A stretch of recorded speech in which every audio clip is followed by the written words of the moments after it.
What's happening, everybody? Welcome back to another fucking day at the doghouse. Today I'd like to go over a few different things. One of the things that we're going to talk about in here, of course, glass related, we're going to talk about a little bit of business and marketing. Um, some people came up to me in Vegas and stuff and thanked me a lot for my past business and marketing videos and asked if I had any more criteria that might help them in their sales and promoting of themselves. Well, a few things that you can do, and I know we've touched base on before, but for all you new people that are out there, a few things that can be captured um, for free is the social media network that we have at our fingertips every day that most people just kind of take for granted. We have our Facebook, we have Twitch, we have IG, we have Twitter, we have so many different variables out there that we're able to access for free that don't cost us not even a penny. And we're able to actually utilize these tools to better market and better put our stuff out there in a positive way to where people know what we're doing, know what we're about, and are more interested in purchasing some of our artwork. So if you're not already utilizing any of these tools, definitely time to get on deck and do that. A few other things, would be like stickers. We see everybody all the time that are giving away stickers. Stickers are a great marketing tool. Super great marketing tool. Put the face to the place. Let people know what you're all about. Business cards. Business cards we see in tons and tons and tons. Everyone's got business cards, right? It really doesn't matter what the facet of life. If you're a lawyer, if you're a garbage guy, if you're a plumber, if you're a glass blower, if you're a ceramics person, we got business cards. Business cards let people know how to find us, where to see our products. They know how to contact us via email, via phone, via whatever it is that you like people to contact you, direct message. And in utilizing these things, it helps better promote you as an artist, helps better promote you as a person, and it puts you out there in a little bit more positive light than people that don't have any of this stuff. So whenever you go up to meet people and you ask to get a business card and they don't have any, or you ask for a sticker and they don't have any, or you ask, hey, can I get your email address? They don't have one. It makes you basically take the back seat. You're taking a couple steps back to the next guy that has all that stuff. People like to see that because it's a sense of security. It's a sense of professionalism, and they like to see that if they're going to be spending their money there, especially if they're going to be spending a good handful of money. If they're buying just like one item, you're probably going to get by. But if they're buying multiple items or they're looking to do store purchases, to get a bunch of your stuff in there to promote you and help promote their store, and of course obtain better business and making more money off of your said products, then they want somebody who's going to be promoting themselves and kind of helping the ball roll. So whenever you're going to promote yourself, get stickers, get business cards, get some swag, get some hats, get some shirts, whatever it is that you see fit. But start off small with business cards and stickers, and then kind of go from there. And then promote yourself a lot more. Put up more pictures on your Instagram. Put up more daily pictures on your Instagram. Put up more on your Facebook and your Twitter, whatever your social media preferences are. Try to go there every day and put a couple of pictures up. Try to stay very, very fluid to where when people are going around and peeping all the different pages and sites and stuff, they see that you're just consistently putting out more and more pictures and more work. And they see that you're consistently making stuff. You're going to get more followers, you're going to get more of a fan base, and you're going to just get more people that are wanting to check out what you got going on and want to purchase whatever it is you're selling. Me, myself, it's glass. It's all of my art in glass, and that's what I'm consistently trying to promote and sell in order to better be able to take care of my family. So, for everybody out there, it's a little business and marketing. If you guys got a few more questions on that, please don't hesitate to DM me or hit me at doghouseglass, DAWG, at hotmail.com. And we can kind of go over that a little bit more clear on whatever it is that you're not catching on to that I'm throwing down. You know what I'm saying? Oh, wait. Well, that's what I like to hear. Okay, so check it out. Today, what I would like to do is I would like to do a simple demo, really simple, of just a honeycomb. It's the basic honeycomb.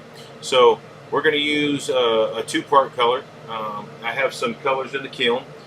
You can coil pot different striking colors. You can coil pot and or strike different double layer colors. Whatever it is that you want to actually use for a honeycomb. Today, I striped down some color yesterday. I took some some red Elvis, and we striped that down, as you see right here. We got some red Elvis over star white. Really beautiful color, really, really bright. Love the color a lot. It's really fun to work with too as well. I do believe I have some of that in the kiln right now. If not, we'll put that one in there. Yeah, I got a piece of that in the kiln. So what we're going to do right now today is we're going to take a piece of that there red Elvis over star white. We're going to blow it out into a really thin ball, and then we're going to dot it all up. And whenever I do that, I'm going to be explaining to you exactly how I do that honeycomb from beginning until end. So again, if you have any questions, please don't hesitate to message me and ask me about whatever it is that you're drawing a blank on that I'm saying, or whatever I'm saying not making sense, so I can try to better help you with your honeycomb. So today's lesson is going to be covering honeycombs. I do have a past honeycomb video you're able to scroll back and look at, but today's going to be the updated version. So what we're going to do today is we're going to utilize 7mm, 7mm, 6mm, 4mm, and 3mm clear rods, in which I've already kind of cleaned up all the ends on, as you see. Rather than having an end like this right here, which is going to cause all kinds of bubbles and air and stuff like that in your line, we're going to keep it all nice and clean as possible with nice cleaned tips ready to lay all of our dot work.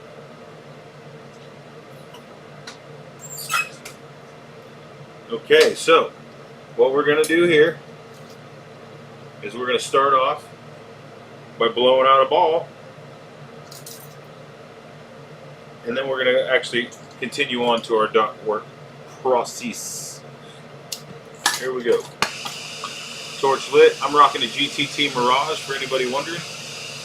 Right now I'm just going to gather back some glass, and we're going to blow out a nice bubble.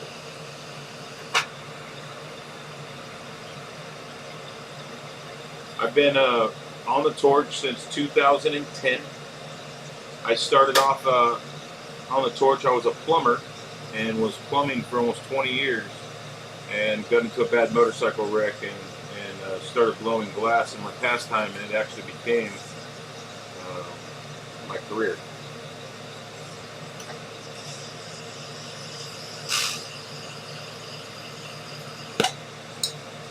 So lo and behold, here I am, a glass blower that used to be a plumber.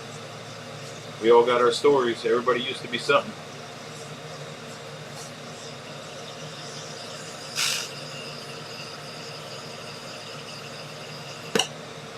Gather back just a little bit more of this color here. Again, this is red Elvis over star white. Really nice combo.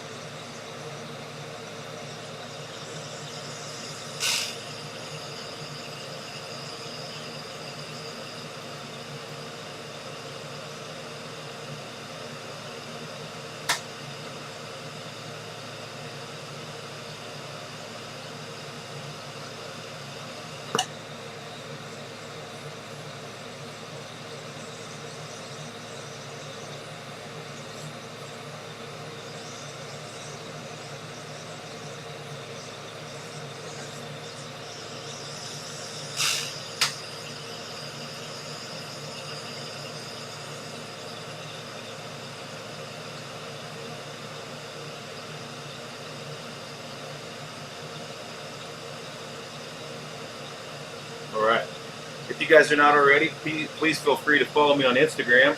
On Instagram, I'm Dawg House Glass, D-A-W-G, House Glass. On Facebook, you can follow me at Bob Harley Dog. And you can always contact me on my emails at doghouseglass@hotmail.com. And that's always D-A-W-G. It is my last name, so it's definitely important to have the D-A-W to the G. Okay, so what we got right now is we have a blown out ball of our color. And what we are going to do now is we're going to start in the middle equator, I guess you could say it. The middle belly of these. Rather than out on the face of it, I try to start in the middle. I'm not real good at getting those dots right where they need to be on center, right out the rip. So I do this a little bit differently. I put one dot and then I try to come to the other side and lay an equal dot in the center. So I have two dots side by side. And now I'm going to kind of go and fill in the middle. So I'll go next to one of my dots and lay a dot. And then I'm going to skip all the way back over to that other dot and lay a dot. And then I'm going to skip back over to the other dot and lay a dot. And I'm just going to keep on doing that all the way across to where I get an even amount of heat base staying on my object so it's not wanting to crack. And I'm a little bit more on point as far as keeping my center. So our first row of dots here going down, and there's 12 dots in this row. 12. I got a problem with counting dots a lot, so what I do more than anything is I just kind of count the dots in the first row, and if I keep that same amount of dots going around, then I just got to count the rows up and do the math. You know, it makes sense. Then I know how many dots that I laid per honeycomb. That is an OCD thing that definitely everyone does not have. So right now what I'm doing is I'm laying down 7mm dots, and now I'm laying dots down on the second row, and I'm laying one dot down in between the other two dots, and I'm trying to get the dot as close as I can to the other two dots while skipping a spot all the way around. And again, for even heat. So I'm going to skip a dot, lay a dot, skip a spot, lay a dot, skip a spot, lay a dot, until you come all the way back around full circle and have a whole row of dots. Okay? And I'm going to do that on every single row the same way in order to obtain some even heat base and better get all of my dots nice and clean and not have no problems with the glass caving in. Now I'm going to come to the other side here on the bottom, and I'm going to do another row of dots. And then I'll go back to the top and do a row, and I'll come back to the bottom and do a row, and so on and so forth, until I fill this thing up like a disco ball. I want my dots to go all the way to the top and all the way to the bottom to where I can get the best looking honeycomb that I'm trying to achieve anyway, which is going to be a full circumference honeycomb of dots. I've been doing honeycombs probably since around the beginning, I would think, of blowing glass. Honeycombs have always just struck a fancy to me. I've always had a really strong love for the honeycomb look. It's just amazing to me. I'm going to go ahead and move on to the next one here, which is a 6mm. So we did the 7, now we're doing the 6mm, and also with the clean tips like we talked about. We cleaned our tips all up so they're ready to go. We're not leaving no scuzzy dots behind. Everything's all nice and clean, clear dots, just for that much sexier of a honeycomb. What I've learned over the years with honeycombs is just the more you do, the better you get at it. You know, I mean, you might do some right out of the gate and just knock them right out of the park, but then again, you might do them and just be failing or getting upset at yourself, what have you. Just take your time, relax, breathe, maybe play some good music, you know what I mean, that you're used to listening to and love hearing, and just take your time and do these dots. It's no big deal. The more of these you do, the better and faster you'll get at them. Honeycombs only take around 10 minutes, maybe 15, something like that. I mean, you can get them down to even less, I'm sure, but it all depends on the size of the honeycombs you're doing and the colors that you're manipulating at the time too. Some colors work a little bit rougher than others. Some are a lot faster to work in. So the dots that we're using right now are clear. These are all clear dots that are going down on a red Elvis over star white base. Okay, so boom. That's a row of dots that we did with 6mm. Now I'm going to go down to 4mm. I'm always going to adjust my flame too. If you're doing small work, it requires a small flame. Small flame, small work. Large flame for large work.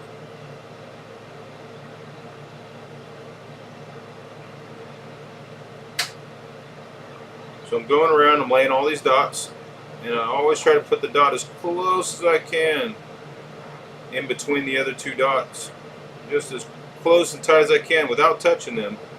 Because if you touch two dots together, they become one. So it's like one big blob of clear versus a bunch of really tight knitted small dots all separated and kind of creating that honeycomb effect. So again, just take your time, be patient, try and get all those dots right where you need them. We'll get another row here on the bottom. Like I said, we just keep going back and forth and getting all these dots. When I get to the last row, I don't skip them no more. On the last row up here, on the bottom anyway, because it's the thickest part of the glass, I just go ahead and put in the last row. And sometimes I'll get all the way done and decide, oh, I'm going to put one more row on the bottom. It happens. It's no big deal. But what we want to do is we want to create that whole disco ball kind of like effect, so to speak. You know what I'm saying? Just the way that those ones work. Okay, so for here, I'm going to go and change up the dot pattern. We've got 1, 2, 3, 4, 5, 6, 7 rows at 12 dots. So that's 70 plus the 14. That's 84 dots. 85, 86, 87, 88, 89, 90, 91, 92, 93, one in the middle, boom, 94 dots. So it's 94 dots on this honeycomb. And now we're going to start melting them in. Well, on a second thought, I got 94 dots and I think I can put a nice little tight row in there with 3mm. So we got 94. Let's see if we can get that other tight row in there. 94. No, we're going to leave it. I think they'll be fine. Those are going to be fine. We're going to go with 94 on this bad boy. Now we're going to work them in. So when I work them in, I start off with a smaller flame. And I start working into the center of that equator. The first dots we laid, because those are the biggest dots, the 7mm, right? So I'm going to go ahead and just work in those dots, and kind of whenever I throw my axis out and I bring my axis back, I'm kind of just shooting the flame right at that center row dots. Not out on my face, not back on my heel side yet. Just those center dots right now. And get those kind of starting getting manipulated.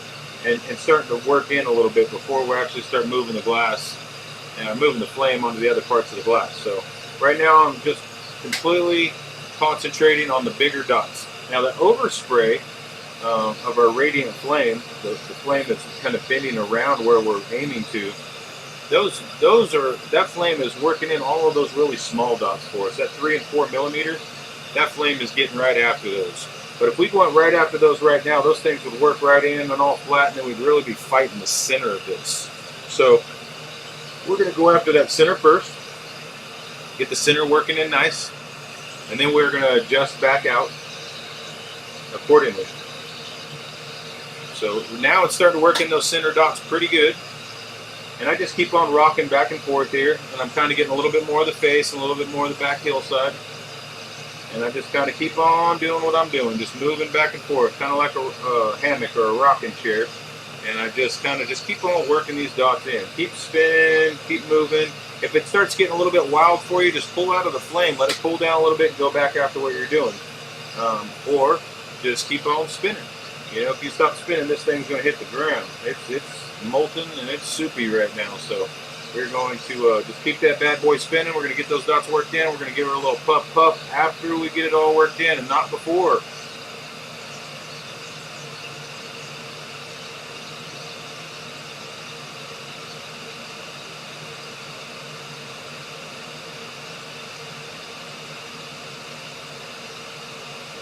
Alright, so we got us a nice little worked in honeycomb there now. And it's really hard to see right now because the red's got to strike back. Right now it's really clear.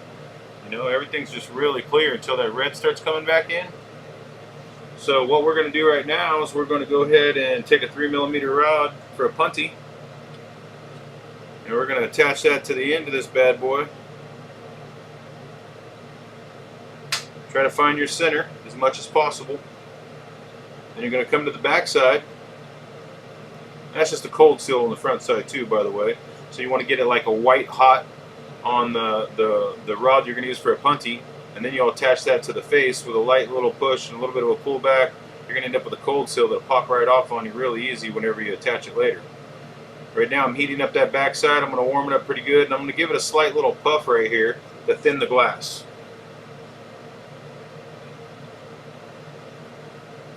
So I'm going to thin that glass just a little bit right there, and I'm going to come right back in here with that piercing flame. I'm going to take and spin that back to right there. Grab me one of these bigger rods right here, induce the flame just a little. I'm going to keep that right on the edge of the flame there, and I'm going to spin the glass away until I open up a nice little hole. And when I open up a hole, I'm going to spin it out with centrifugal force and get it all nice and even.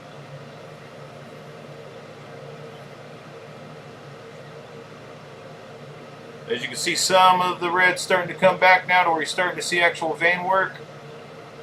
You see that beautiful honeycomb design? You can actually see what I was doing. And we got a nice open end hole right here. It's ready to attach to a spoon or to a pendant or a bird feeder, like whatever it is that you really want to attach it to. Okay? So that's what we're looking at right there for a honeycomb. Really simple. Really, really simple. It doesn't take much time to do these honeycombs. I like to go back too while my glass is hot that I was just working on. I like to clean the ends up of my stuff before I go putting it back in the kiln or anything, so I don't have any stray cracks going down my work or anything that's going to affect what it was that I was doing there. You know, I want to keep my material as much as possible. And again, we got red over star white. Really, really sexy color combo. The best way to find good working color combos is to just practice using different things. You know, just try different ideas and stuff, and before you know it, you're going to actually find you a color combo that works best for you. So that right there is a nice little tidbit from Doghouse Glass. And until we do the next one, nothing but love for you guys. I appreciate everything. Make sure and go and follow me, like I said, on Instagram at Doghouse Glass. DAWG, and you can follow me on Facebook at Bob Harley Dog. If you got any questions, don't even hesitate to email me at doghouseglass@hotmail.com. And until next time, guys, one love from the Doggy Dog House. Ooh.